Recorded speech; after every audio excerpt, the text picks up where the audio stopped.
Sidang Jumat yang dirahmati Allah Subhanahu wa taala, anak-anakku yang dirahmati Allah Subhanahu wa taala. Marilah kita selalu bersyukur kepada Allah Subhanahu wa taala dengan rasa syukur yang sebenar-benarnya.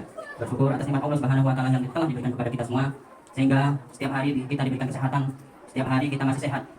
Adalah nikmat yang paling besar yang selalu kita nikmati setiap hari. Oleh karena itu, tidak lupa dan selalu harus kita bersyukur kepada Allah Subhanahu wa taala dengan mengucapkan alhamdulillahirabbil alamin.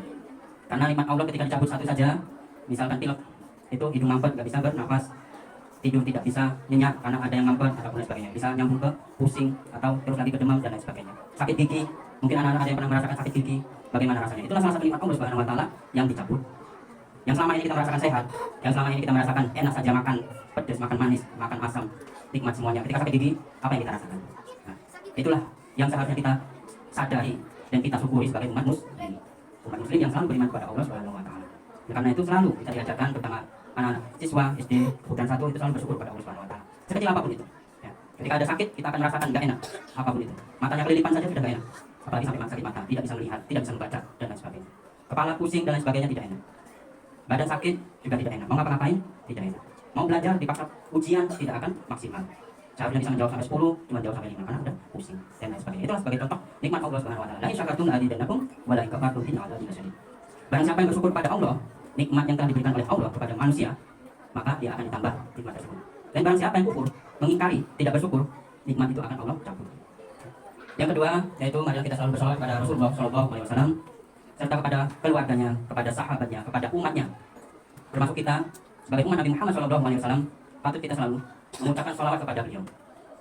Barang siapa yang bersalawat kepada Nabi Muhammad, dia akan dibalas salawatnya itu 10 kali oleh Allah Subhanahu wa taala. Saking spesialnya Nabi Muhammad dibandingkan 24 nabi yang lainnya, nabi dan rasul lainnya.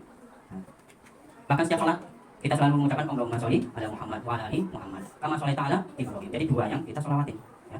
Makanya ketika membaca sholat, bacaan sholat itu kalau bisa diresapin artinya, paham artinya. Insya Allah yang paham artinya akan jadi khusyuk. Sholatnya tidak main-main, tidak bercanda, bahkan tidak ngobrol. Kalau udah ngobrol itu sudah batal sholatnya ya. Baiklah, dalam kesempatan ini Bapak akan melanjutkan tentang adab sholat Jumat. Kalau yang kemarin sudah dijelaskan tentang adab sebelum sholat Jumat, yang pertama mandi, diutamakan mandi. Yang kedua bersiwak atau bersikat gigi. Kalau zaman Rasulullah itu nggak ada namanya sikat gigi, adanya kain siwak, jadi untuk gigi. Tapi bisa dibawa kemana-mana.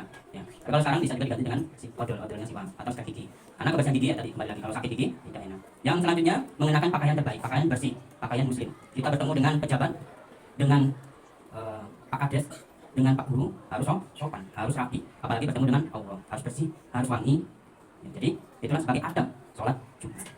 Selanjutnya itu menggunakan wangian. Nah ini diajarkan dan dianjurkan oleh Rasulullah SAW untuk menggunakan wangian parfum, diutamakan yang tidak beralkohol. Ya. Namanya kalau di Arab biasanya disebut minyak kasturi. Minyak kasturi itu 10 meter, 5 meter udah wangi bauan. Apalagi dekatan sebelahan dan kita itu wanginya enak. Ada yang juga ya tergantung hobi masing-masing. Ada yang lebih menyengat, ada yang sedang-sedang. Asal jangan mengganggu kekhusyuan sebelah kita. Nah ketika misal terlalu banyak parfumnya yang beralkohol itu biasanya wanginya terlalu tajam. Ketika sholat malah ada sebelahnya batu-batu atau bersin jadi mengganggu kekhusyuan yang lain, itu juga perlu dijaga. Itu selanjutnya yaitu memotong kuku. Nah, anak-anak di sekolah kita pertama dianjurkan dan juga disunahkan oleh Rasulullah untuk memotong kuku sebelum sholat Jumat atau waktu sholat Jumat. Oleh karena itu anak-anak diajarkan untuk menjaga kebersihan. Kenapa kuku ini harus dijaga? Ya tidak tahu kita mainnya apa, megangnya apa, masuk di kuku, mungkin nanti makan dengan tangan terus masuk ke mulut, terus mungkin ada kuman ataupun cacing, kita nggak tahu. Oleh karena itu ya menjaga kebersihan kuku, dipotong setiap hari Jumat atau sebelumnya bisa hari Kamis. Jadi kalau di sekolah kita sudah diajarkan, ya bisa diterapkan di rumah. Jangan harus dipotong di bapak ibu guru dulu, baru memotong kuku, rambut dan lain sebagainya. Ya. Jadi itu sebagai upaya kita untuk menjaga kesehatan, kebersihan badan diri sendiri. Terus selanjutnya mencukur kumis. Nah mungkin nanti ketika sudah dewasa, kumisnya dianjurkan dicukur. Ya. Dan dipanjangkan apa? Jenggot. Kalau Islam itu disunahkan untuk mencukur kumis dan memanjangkan jenggot. Dia ulama-ulama terdahulu atau yang sekarang itu jenggotnya itu lebih dipelihara, tapi kumisnya dipotong ya.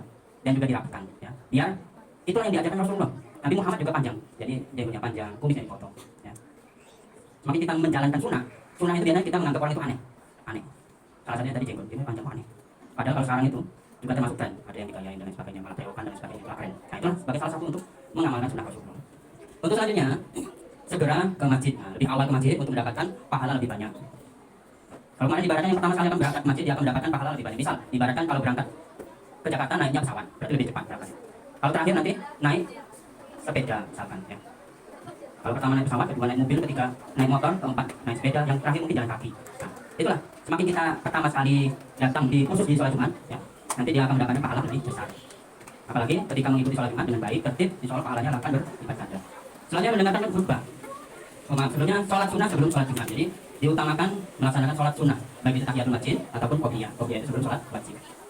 Selanjutnya mendengarkan khutbah, duduk dengan tenang. Nah, ini Bapak sangat sering diingatkan, duduknya harus tenang, mulutnya tenang, tangannya tenang, badannya tenang, tidak tolak-tolak, itu termasuk menyimak dengan tenang khutbahnya. Dan tidak berbicara saat khotib berkhutbah. Selanjutnya tidak memeluk lutut. Ini termasuk adab sholat Jumat. Lututnya ketika sering dipegang, biasanya malah ngantuk, diangkat, ya, ataupun lain sebagainya, itu malah membuat ngantuk. Ketika diingatkan anak yang cerdas, itu biasanya sadar, saya ternyata salah. Tapi kalau orang yang tidak cerdas, dia akan cuek, tidak peduli. Padahal kupingnya mendengar, itu bisa saja disebut masuk kuping kanan, keluar kuping kiri, bahkan tiduran, cenderan dan lain sebagainya. Jadi anak-anak harus cerdas ya, harus cerdas. Ketika diomongin sesuai yang diucapkan, ketika mendengar, oh ya saya harus cerdas, harus menyesuaikan diri. Besok tinggal diterapkan, bukan malah tambah berusaha. Itu namanya anak yang cerdas. Pintar itu bisa semuanya pintar dengan belajar, tapi kalau cerdas itu dengan pembiasaan. Ya. Adab itu dibiasakan, bukan karena hal lain sebagainya. Selanjutnya mendengarkan khutbah. Oh ya lanjut, menghindari bermain-main. Nah, ini hampir semuanya masuk tentang adab sholat Jumat. Kalau tidak dari anak kecil, kapan lagi? Nanti sampai tua masih tetap main, bercanda sama temannya. Gunakan kesempatan untuk beribadah, terutama umat muslim itu setiap hari Jumat itu pasti akan kumpul semua. Kalau agama lain mungkin ada hari lain, nanti dua hari Sabtu, hari Senin dan lain sebagainya. Tapi sebagai orang muslim kita diutamakan untuk yang terutama laki-laki untuk sholat Jumat. Kalau 3 kali tidak sholat Jumat secara berturut-turut, wajib syahadat lagi atau dianggap kafir. Hati-hati ya anak-anak. Ya, jadi kalau sampai 3 kali tidak sholat Jumat, ya hati-hati kalau nanti Allah itu sudah menganggap kita kok tidak beragama Islam, hati-hati. Tapi kita masih ngaku Islam. Tapi tidak sholat, hati-hati ya. Islam makanya ada tingkatan Islam dan mukmin. Kalau mukmin, insya Allah dia akan menjalankan ibadah sholat, ibadah puasa dan lain sebagainya. Selanjutnya,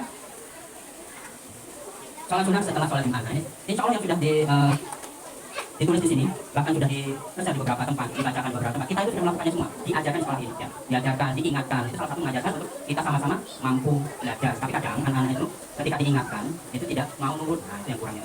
Jadi kembali lagi, kita harus cerdas. Anak-anak harus cerdas, harus pintar, bukan kita belajar aja, tapi dalam ibadah sesuai visi misi kita ya. Visi misi sekolah kita berdasarkan imtak dan iptek. Imtak itu tingkatan iman dan takwa. Iman dan takwa itu ya termasuk beribadah, puasa, sholat, zakat dan sebagainya. Kita sudah menerapkannya di sekolah ini, tinggal pembiasaannya lebih baik lagi. Selanjutnya yang dianjurkan selain hal-hal tersebut yaitu ada untuk memperbanyak atau membaca surat Al-Kahfi. Membaca surat Al-Kahfi pada hari Jumat bisa memberikan cahaya di antara 2 Jumat. Yang bisa lihat ini hanya malaikat dan Allah cahayanya. Ya. Jadi orang yang membaca surat Al-Kahfi insya Allah dia akan bercahaya sampai hari Jumat selanjutnya. Mungkin ada anak-anak yang sudah mulai menerapkan membaca surat Al-Kahfi. Ya. Mungkin kalau belum boleh bisa dimulai dari besok minggu depan atau nanti setelah sholat Jumat boleh. Kalau tidak bisa membaca yang Arab, baca yang Indonesia. HP smartphone itu cerdas. Yang sama kita kalah sama HP. HP bisa cari ayat surat Al-Kahfi. Selanjutnya yang kedua yaitu memperbanyak sholawat kepada siapa? Tadi kepada Rasulullah SAW. Memperbanyak sholawat pada Nabi Muhammad pada hari Jumat, insya Allah akan berlipat ganda. Ada beberapa masjid ketika jeda antara khutbah 2 yang pertama dan kedua itu ada Muhammad. Jadi mungkin salah satu beberapa masjid beberapa ini ya, mengajarkan untuk bersolawat bersama-sama. Nah ini adalah salah satu untuk menerapkan sunnah-sunnah Nabi Muhammad. Kalian juga bisa mulai sendiri ketika jeda antara khutbah pertama dan kedua bisa sholawat. Barakallahu fi wa lakum bil Qur'anil karim wa nafa'ani wa iyyakum bima fihi min ayatin ayat wa dzikril hakim wa taqabbalallahu minkum tilawatahu innahu huwas samiul alim. Aku qul innahu huwal ghafur.